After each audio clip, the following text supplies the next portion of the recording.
திமுக ஆட்சி நிறைய திட்டங்கள் செஞ்சுருக்கு, உண்மைதான். எதுவுமே குறை சொல்ல வரல. நம்ம நிறைய விஷயம் தவறுகளும் இருக்குது, அதையும் நம்ம சுட்டி காட்டணும். ஆனால் இந்த விசாரணையில் இது ஆட்சியோட தவறு இருக்குது, அதை ஏற்றுக்கிட்டு ஆகணும்.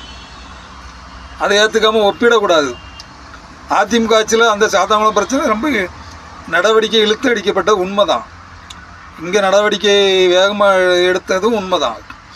ஆனால் அந்த நடவடிக்கை அப்புறம் நம்ம உஷாராக இருக்கணும்ல. இந்த அரசு காவல்துறையை சரியாக கண்காணிச்சிருக்கணும்ல. இந்த லாக்அப் டெத்து, விசாரணை கொலை இதெல்லாம் நடக்காத அளவு பாதுகாத்துருக்கணும்ல முன்னெச்சரிக்கையாக. அதை செய்யலை. அதை முதல்வரும் ஒத்துக்கிற, நம்மளும் அதை தான் சொல்கிறோம். அதை தெளிவாக பேசுங்க, ஒப்பிடாதீங்க. மொத்தத்தில் ஒரு இளைஞர் இறந்துட்டார், அவர் சாவை கட்டுப்படுத்தியிருக்கலாம்ல, தடுத்துருக்கலாம்.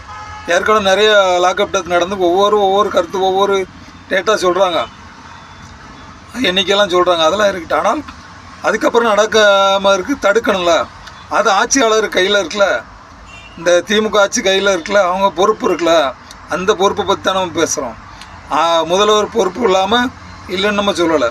ஆனால் இந்த விஷயத்தில் முன்னெச்சரிக்கையாக இருந்தால் காப்பாற்றிருக்கலாம்ல அந்த இளைஞர். நிறைய லாக்அப் தொடர்ந்து நடந்துருக்குன்னு சொல்கிறாங்க இந்த ஆட்சியில். அதையும் சரியாக முன்னெடுத்திருந்தால் அதையும் காப்பாற்று. இதுதான் நம்மளோட கருத்து.